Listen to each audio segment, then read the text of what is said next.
everybody. We are back with another episode of Gaming with Glare. Today, we're going to be working on winning some games with this mono black sort of control finish with Planeswalkers. It's a homebrew, but it's my deck in Magic the Gathering Arena, which I've been playing a lot of. I've alluded to being a MTG Arena gamer in previous episodes of this series. Today we're actually going to dive into playing some Magic. So this deck is like middle of the road. It's been winning games. I got to Diamond last season and felt pretty confident getting there. But once I hit Diamond, like the good decks are definitely going to, they're going to not care about your two Meathook Massacres and your Sorin, your Lolth, your Westgate Regent. It's not going to matter because they're going to have their crazy combo. Until you get there, though, this deck is pretty good. So without further ado, we're going to hop into explaining how the deck functions.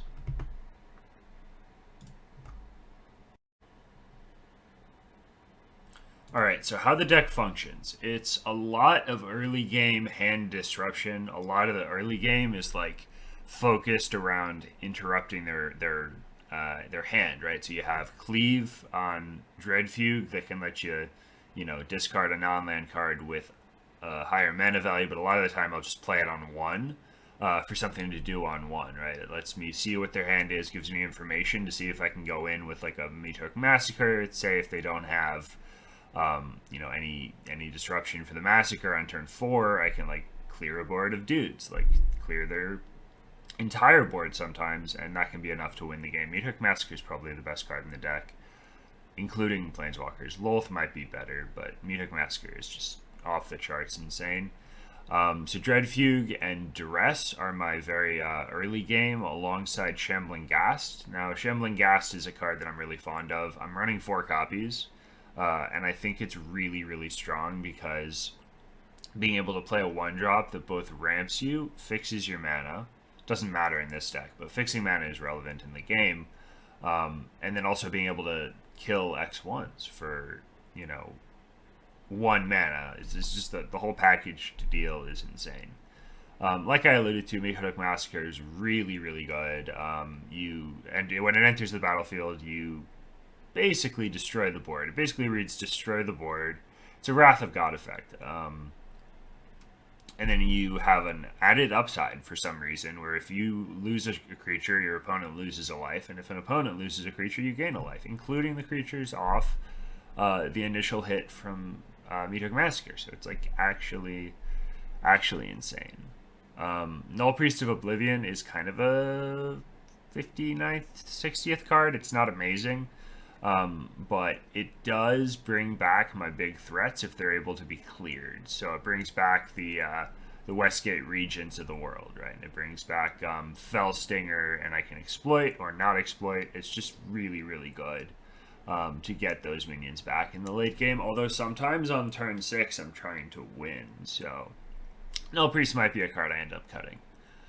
Doomed Dissenter is fuel for, like I alluded to, the Fellstinger.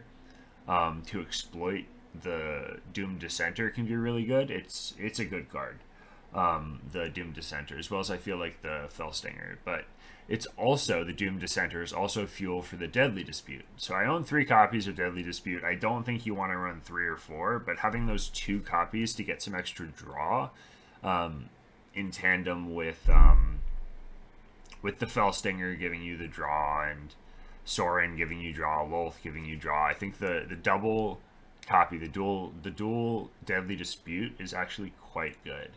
So that's been in the deck for a while. It might be like 50th card, so it might be cuttable eventually.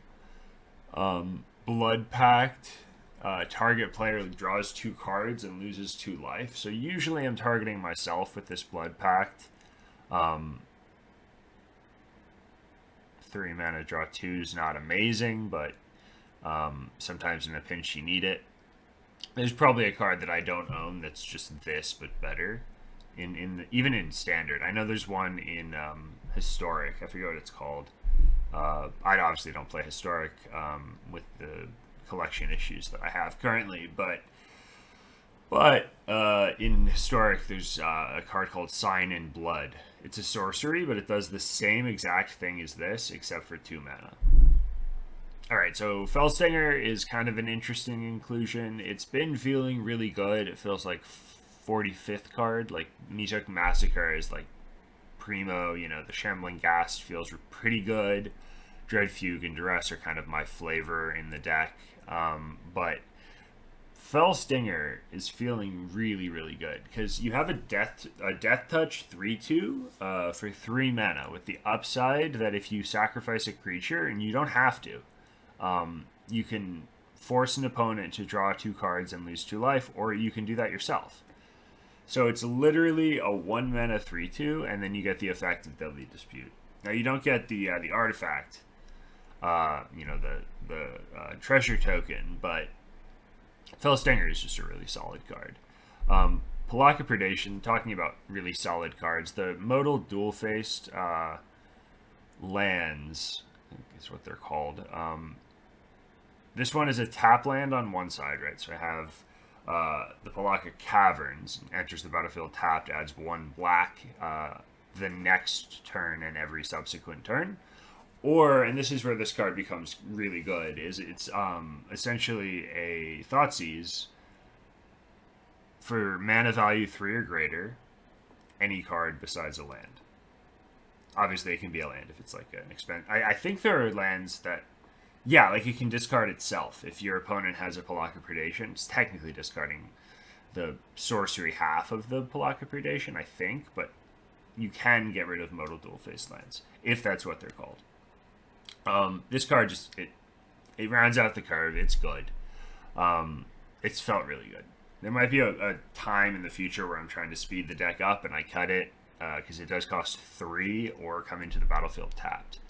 The Pelakka Predation also makes me more comfortable running less lands. Like, we only have 20 basic swamps.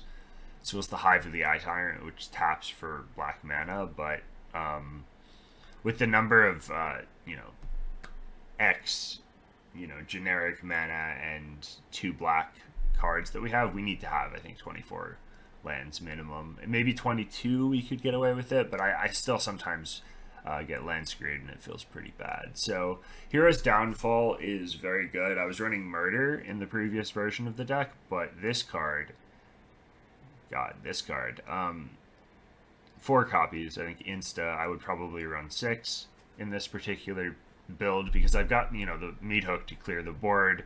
I've got, we haven't talked about it yet, but Path of Peril clears the board, but Hero's Downfall is that spot removal you need to get rid of, you know, a problem Planeswalker or really anything. Like, you can kill a creature, it can kill a Planeswalker. It's just good. Path of Peril, I'm never cleaving it, but it deals with tokens, which are pretty common in this meta. Deals with anything with 2 or less attack. Powers. Power?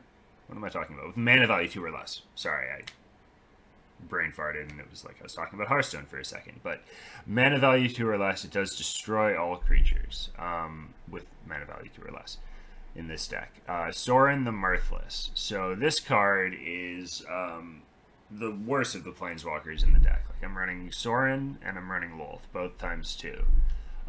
But Sorin is pretty good. He can defend himself with a black vampire creature token with flying and lifelink.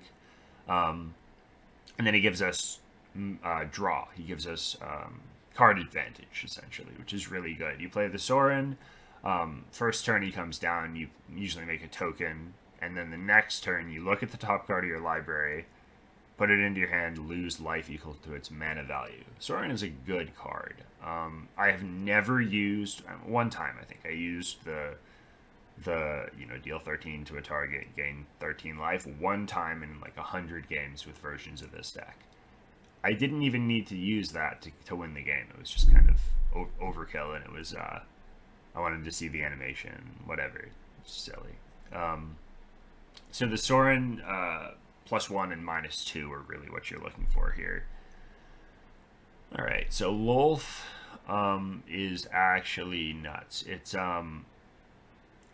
activated ability. I'm a little like spastic with the names of, like, I don't think it's the activated ability. I think it's the static ability that I'm trying to talk about. So whenever a creature you control dies, you put a loyalty counter on Lolth, Spider Queen. That's really good with the -3. So the way you play this card out is you play the Lolth 4 or 5 mana on turn 5, and then you activate the -3. You make 2 Black Spider creature tokens with Menace and Reach. So I don't know why you make 2. It'd be good enough if it was make 1, but they have Menace, so they can attack for often 4 damage the turn after they come down. They do have Summoning Sickness. And then they have Reach, so they can block flying creatures. And then when they die, you put a loyalty counter on Lolth. And the only way you can get loyalty counters is by having your creatures die. However, the spider creature tokens, when they die, reload you to 3. So at the very worst, you get to make 4 black spider creature tokens with Menace and Reach for 5 mana, which is like pretty good fail case. Not the best, but pretty good. You draw a card, you lose 1 life is the 0 ability. That's pretty good. It's probably better than Sorin, even though it's just strictly better than Sorin for the 0 versus Sorin's +1, I think, because we don't want to reveal it, right? We're not playing a deck where we want to lose life. Like, we're not playing a Death Shadow deck, for instance, where Sorin like activates the Death Shadow. Probably wouldn't run Sorin in that list either. I'm not actually sure what the refined lists for Death Shadow are running. But Lolth is just really powerful. The -8 is another one I've never used in like 20 games where I've had Lolth in the deck. Lolth is like a more recent addition. Anyway, you get an emblem with whenever an opponent is dealt combat damage by 1 or more creatures you control. If that player lost less than 8 life this turn, they lose life equals the difference. So you deal more damage. It's just kind of good.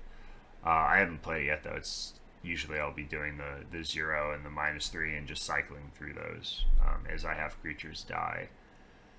Westgate Regent is one of the win conditions of the deck. I'm only running 2 copies. Now, that's a decision I made based on the fact that I don't have enough wild cards to craft the Regent and comfortably also craft other decks that I want to make. So I'm trying to build a mono red aggro deck because I find that fun. There's like a blue-red aggro deck that I want to try, but I don't have the wild cards to make all of those decks and the Westgate Regent, so I'm trying to like budget a little bit. Anyway, Westgate Regent, really strong. Kind of want a third and fourth copy of it. For now, though, honestly, it's just a win condition, right? Flying, they can't deal with it, they die. It has Ward, making them discard a card, and then whenever it deals combat damage to a player, it becomes an 8/8, and then a 16/16, and then a 32/32. So it's really good. If they can't deal with it, they just kind of lose, and they always trade evenly, right? Because if they're killing it with a spell, they have to discard a card. So they use 2 cards to kill the Westgate Regent. It's really good. Hive of the Eye Tyrant, now for the mana base. I talked about having the 20 swamps, the 2 Pelakka Predations, and the 2 Hive of the Eye Tyrants. So Hive of the Eye Tyrant is interesting. It's a tap land-ish. Because if you control 2 or more other lands, it becomes a tap land. But if you play it on 1, you do get the mana that turn. And then on mana 5, you can tap 4 other black mana sources, 3 and a black anyway, and until end of turn it becomes a 3/3 black creature with Menace, and whenever this creature attacks, you exile target card from defending player's graveyard. Now, the exiling card stuff at my rank is not super relevant. I'm not sure if there are people playing with graveyard synergy stuff at higher rank in Standard. Have to ask someone who knows more about the game than me. But but the minion is still a land, and at the end of the turn it goes back to your mana base. It goes back to your pile of mana that you have, pile of lands. But you get to deal pretty often 3 damage to the opponent's face. They don't often have the ability to deal with a menace creature, right? Like at that point in the game, turn 5, because I do have to tap other sources, right? If I tap the Eye of the Beholder, or Hive of the Eye Tyrant, rather, it doesn't do anything. Can't attack. However, if I have the Lolth, spider tokens, and I have the Hive of the Eye Tyrant, like, eventually it's just critical mass of menace creatures, and they kind of just lose. So, aim of the deck. Find usually a Duress or a Dread Fugue early, so we know how hard we can go in and what our opponent is playing. If we find a Shambling Ghast, I usually take the treasure, unless we're against like a really aggressive deck where we need to kill X1s. Look for draw in Fellstinger and Deadly Dispute as a matter of priority. Play Doomed Dissenter. I forgot to mention earlier, Nullpriest of Oblivion has Menace and Lifelink, so it's pretty good. But yeah, we want to find cards like Lolth, Sorin slightly less so. By turn 5, I usually want to have a Westgate Regent. I don't always have it, which I really want that 3rd and 4th copy for this deck. I would cut probably... I would either cut Nullpriest of Oblivion, although it's good, or I would cut like a copy of Pelakka Predation and maybe a copy of Blood Pact. Westgate Regent is really good. I might have to rework the deck. I might actually cut the Sorin for Regent. That seems weird because it's a Planeswalker, but anyway, that's how the deck functions in a nutshell. Without further ado, I am gonna hop into a game with the deck and see what happens.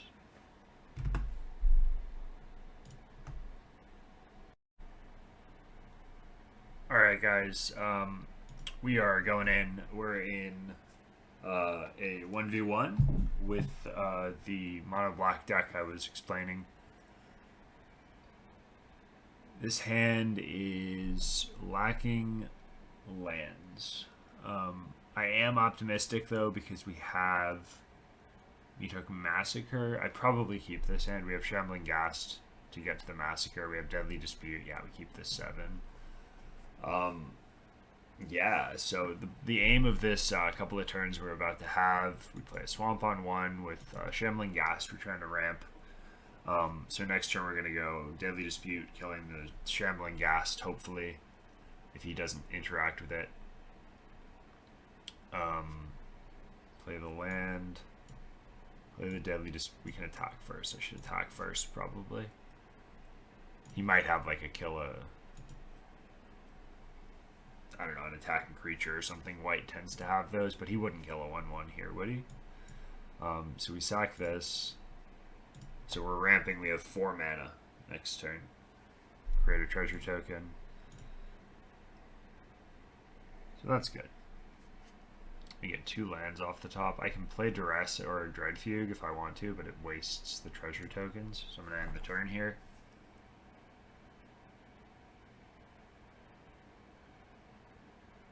So I got to Diamond last season, and it inserted me into the ladder again this month at Gold.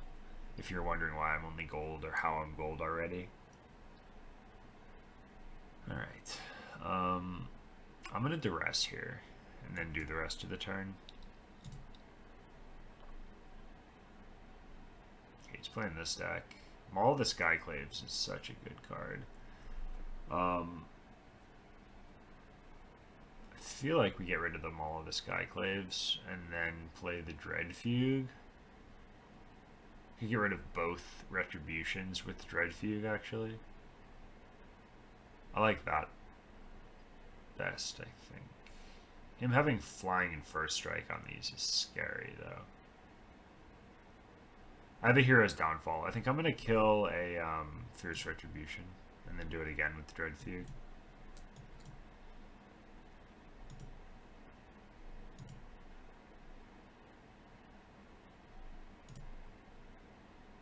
There's the ones I'm most afraid of. We play a land. We need to draw a draw. We're almost out of resources here.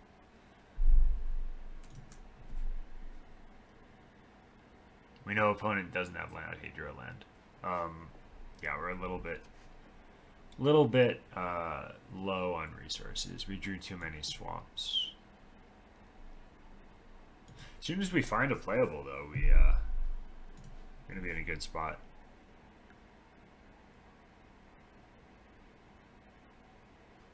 Okay, that's a weird inclusion. He didn't have any swamp, like black anything. It was all white, and then he just runs Broadscound and drew a swamp. That's weird. So we Deadly Dispute to draw some cards. Sacrifice the treasure token. Get another one, it's fine.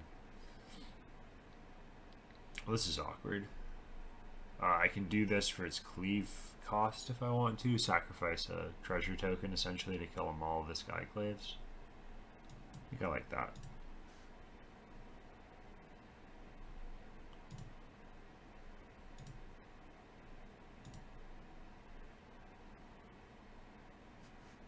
Okay, so we... Ooh, another Fierce Retribution. I think we're in on protecting our minions from his Fierce Retributions. He needs to draw well. And we just need to draw. Any draw, man. Any draw would be good here. So, if he plays minions, we kill them with the Meathook Massacre. If we draw, let's go. We drew the Westgate Regent. That's huge. Play the Swamp.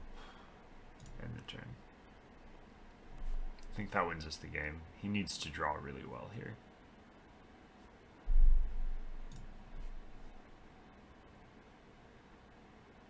I guess he can play any minion that he gets. Rune of Mortality, what does that do? Not sure. When it enters the battlefield, draw a card. Okay, so he just needs to draw a minion, and he probably wins. He's not doing it yet, though. So, I think we play the Hive of the Eye Tyrant. I might play Meathook Massacre here, just for 0, to get it on the board. He's not going to have flying. He needs a flyer. Although I guess the Maul of the Skyclaves gives him flying. So he needs to draw a 2 or less cost flying unit before I attack him 3 times. I'm going to float a lot of mana, unfortunately. If he plays a minion, then we just kill it with Hero's Downfall. I think we can't lose. Famous last words, but yeah. I think we're favored from here.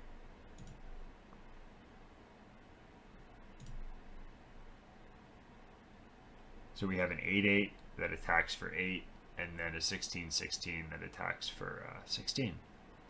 So we should get there. The fact that we have so much removal in hand is also really good. If he has removal himself, he has to sacrifice a card if he's hard targeting the Westgate Regent. That's bad. Let that resolve. Let him attach the equipment to it, and then Hero's Downfall. Flying in first strike, we can still kill it. I think we're just gonna target it before he equips them all with the Skyclave. Is that what that's called? Yeah, he's done. Okay, so that's a prime example of Westgate Regent being broken. What went well that game is the opponent didn't really draw anything, and we interacted with their hand. So that was an example of Duress being a good card, Dread Fugue being a good card, and honestly, the ramp that we had, like the Ghast being a good card, even though we ended up with too much stuff, too much mana. In other scenarios, or where we drew a couple more minions, we would have just like blown him out earlier. So that was an 8-turn game. I really like that about Magic, how it can be a lot more. There's a lot more like interactivity between the players. You know, you can look at your opponent's hand with some cards, like in Hearthstone, for instance, which is the other game that I play. Games in my format, which is Wild Hearthstone, go fast, right? It's five turn, 6-turn games, and it's over. Magic, at least at my rank, feels a little less busted, which tells me probably at higher rank there's I mean, the fact that card games evolve the way that they do, there's so much you can do, like in the older formats in Magic, I've heard, that are more broken than standard, and yeah, I'm really enjoying this Magic thing. That was a fun game, good showcase of the deck. So that's it. I hope you guys enjoyed. If you don't mind doing the follow and like and comment thing, subscribe, I think it's called. So make sure you guys do that stuff on YouTube if you're watching it there.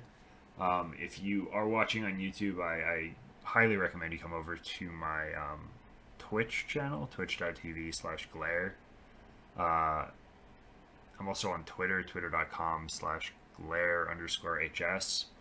But I mainly post about Hearthstone on Twitter. I do play a lot of Magic off stream, but I do mainly stream Hearthstone. So if you guys are like Magic aficionados, I guess just keep an eye on my YouTube for more content. Or come over to Twitter and tell me I should play more Magic, or Twitch and tell me I should play more Magic, because I'm really enjoying this format.